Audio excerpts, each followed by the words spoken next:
ऋतु, एक सवाल पूछूं?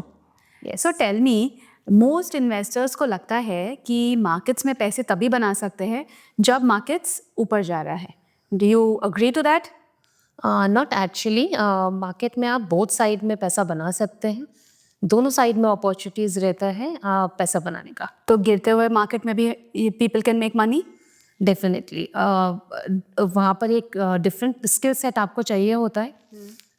जहाँ पर आप फॉलिंग मार्केट में पैसा बना सकते हैं. Long short is one of the strategy जहाँ पर शॉर्ट करके भी आप पैसा कमा सकते हैं. अर्लियर ये AIF में यूज होता था, but now SIF is a new product which has been introduced by SEBI. इस SIF में भी नाउ रेगुलरली आई थिंक और काफ़ी हद तक ये स्ट्रैटेजी यूज होगी. Okay, so last time, if you remember, we had spoken about SIF. Correct. And you mentioned you'll explain the categories that are in SIF. Exactly. Should we talk about those today? So before understanding the strategies, I would say a few terminology one should understand. Long short क्या होता है, hedge unhedge क्या होता है, naked positions क्या होती है. अगर आपको ये terms अच्छे से समझ में आ गए, then आपको आई थिंक कैटेगरीज अच्छे से आ जाएगा. Okay, ऐसे सोचो कि मैं एक न्यू इन्वेस्टर हूँ. So how will you explain?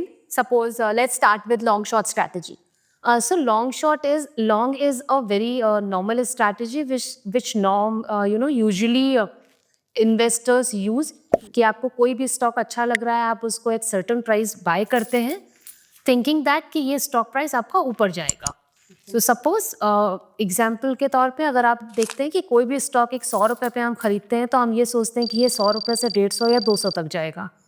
सो आप वहाँ पर 50 रुपये या 100 रुपये का प्रॉफिट बनाने का सोच के आप वो ट्रेड करते हैं. That is a long only strategy. Normally mutual funds जो करते हैं, the same kind of strategy दो फॉलो. दूसरा है शॉर्ट स्ट्रैटेजी. तो शॉर्ट में is just reverse of long. कि आपको कोई स्टॉक या मार्केट आपको अच्छा नहीं लग रहा है, देन आप उसको क्या करेंगे, वहाँ पर आपका शॉर्ट स्ट्रैटेजी आता है कि आप उसको फ्यूचर प्राइस पे आप सेल कर देते हैं. तो सपोज 100 रुपये का कोई स्टॉक है और आप उसको सोच रहे हैं कि ये आने वाले टाइम में नीचे आ सकता है 75 और 80 रुपीज़ तक. आप उसको शॉर्ट करते हैं और वहाँ से आप पैसा बना सकते हैं. तो स्टॉक प्राइस ऊपर जा रहा है या नीचे जा रहा है, आप दोनों वे से पैसे बना सकते हैं. So opportunity like you mention दोनों साइड एक साथ है. Okay, what about hedged and unhedged strategies? So hedge and unhedged strategy is basically riding your bike with helmet or without helmet. So unhedged position is आप bike drive कर रहे हो without your helmet. Means आप वो risk आगे लेकर चल रहे हो कि अगर एक्सीडेंट हुआ तो there won't be any kind of a safeguard for you. So this is what generally investors do, right? Correct. एक ही स्टॉक में इन्वेस्ट करते हैं या एक ही फंड में इन्वेस्ट करते हैं. Exactly. So unhedged is कि आपने कोई स्टॉक लिया थिंकिंग मार्केट ऊपर जाएगा, but without taking any kind of a cushion. Correct. And hedge strategy is कि आप उसके अगेंस्ट कोई इंश्योरेंस लेके चलते हैं. राइट. जैसे आप बाइक ड्राइव कर रहे हैं, आप ये सोच के चल रहे हैं इन केस एक्सीडेंट होता है that helmet will save me. Same way market अगर आने वाले टाइम में नीचे जाता है, then the position which you are taking against your long position वो आपको सेव करेगा. Now let's move to naked short strategies. What is that? Okay, so naked short में आपके पास कोई भी स्टॉक नहीं होता है, बट आपको लगता है कि ये स्टॉक आने वाले टाइम में आप इसमें करेक्शन देख सकते हैं और मार्केट में आप करेक्शन देख सकते हैं. तो without holding that particular stock आप डेरिवेटिव स्ट्रैटेजी यूज करके उसको आप शॉर्ट कर सकते हैं. There it is like we call it is a naked position कि आप कोई भी स्टॉक होल्ड नहीं कर रहे हैं, बट आप उसके अगेंस्ट में एक पोजीशन बिल्टअप कर. सो लेकिन इधर रिस्क हाई होता है, राइट? सो डेफिनेटली यहाँ पर रिस्क हाई होता है. एज आई सेड, एक्सपर्टीज है इस पर्टिकुलर एरिया में जहाँ पर डेरिवेटिव स्ट्रैटेजीज यूज होती हैं. काफ़ी डिफरेंट स्ट्रैटेजीज यूज होती हैं to manage the derivative position. Risk भी है एट द सेम टाइम. अगर आप within a permit limit आप अगर यूज कर रहे हैं तो आप अपना रिस्क मैनेज भी कर सकते हैं. देन SIF में सेबी ने एक यहाँ पर परमिशन दिया हुआ है कि 25% तक का आप नेकेड पोजीशन ले सकते हैं. सिर्फ 25%? यस. सो सेबी ने एक परमिशन दिया हुआ है कि आप इसको यूज कर सकते हैं as a tool. Right. So neither you can take a higher risk, but as a tool, like अगर आपको लग रहा है कि मार्केट नीचे आने वाला है, then you can use this tool to protect your downfall.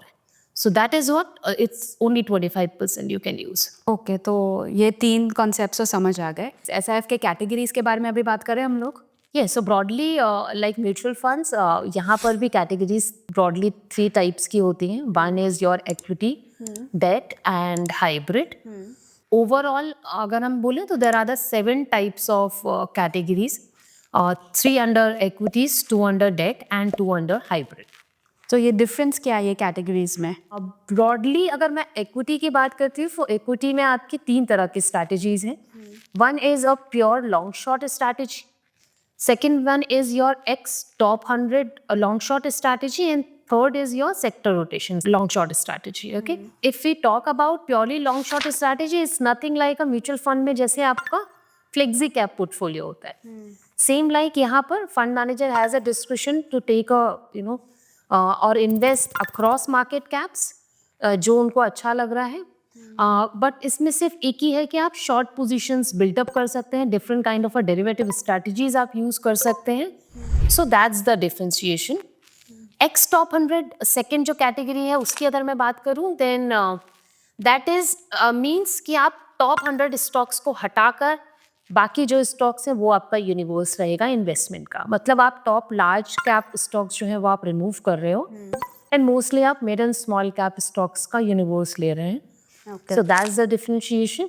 So it's like your mid and small cap kind of a category and the third is a sector rotation category जहाँ पर आप maximum 4 sectors में बेट ले सकते हैं.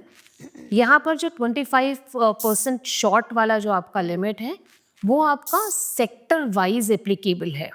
तो every sector में आप इट्स नॉट लाइक कि अगर मैंने एक सेक्टर में 75% लॉन्ग किया एंड देन अदर सेक्टर में एग्जैक्टली मैं 25% शॉर्ट कर सकती हूँ. It's not like that. अभी can you explain hybrid category? So hybrid, as we know, on a mutual fund side, is a combination of equity and debt. As of now, if we talk about, then maximum funds हमारे इसी category में आए हैं. Okay. It's a plain vanilla, hybrid long short strategy. And second one is your asset allocation fund, which is like mutual funds में जो आपका dynamic asset allocation होता है. So अगर both the strategies में हम difference देखें, normal जो hybrid long short strategy है वहाँ पर आपको 25% इक्विटी एंड डेट दोनों में रखना कंपल्सरी है. एलोकेशन आपका होना चाहिए. और dynamic asset allocator long short जो स्ट्रैटेजी है वहाँ पर आपके लिए कोई भी कैपिंग नहीं है. ओके, सो फंड मैनेजर्स अपना मैंडेट खुद डिसाइड कर सकते हैं in what range they would like to run that product. Okay. But as I said hybrid long short में 25% minimum criteria is there and 25% जो शॉर्ट का है वो इस कैटेगरी में भी एप्लीकेबल है. Okay. And the last category, that's debt. So debt, as of now, these kind of a strategy, even equity side and hybrid side, we have seen on the AIF side. But debt में जब भी interest rate आपका increase हो रहा था India में कोई भी ऐसा पॉपुलर इंस्ट्रूमेंट नहीं था कि आप राइजिंग इंटरेस्ट रेट में भी पैसा बना सकते हैं.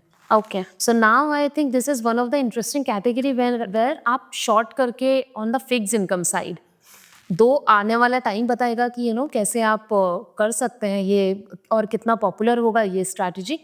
बट डेफिनेटली एक ऑप्शन है यहाँ आपके पास. इसमें 2 स्ट्रैटेजीज है. सिंपल आपका डेट लॉन्ग शॉर्ट स्ट्रैटेजी है and then sector debt kind of एक स्ट्रैटेजी है जहाँ पर आप सेक्टर बेट ले सकते हैं. सो नॉर्मली जो डेट लॉन्ग शॉर्ट स्ट्रैटेजी है वहाँ पर आप across instruments and across duration आप बेट ले सकते हैं एंड 25% का जो क्राइटेरिया है वो वहाँ पर रहेगा शॉर्ट के लिए. जो सेक्टर वाला है यहाँ पर आपको मिनिमम 2 सेक्टर्स में आपको इन्वेस्ट करना चाहिए एंड डेफिनेटली यहाँ पर अपना एक सेक्टोरल रिस्क रहेगा इस पर्टिकुलर कैटेगरी में बिकॉज आप heavy weight heavy board on the sectors हो.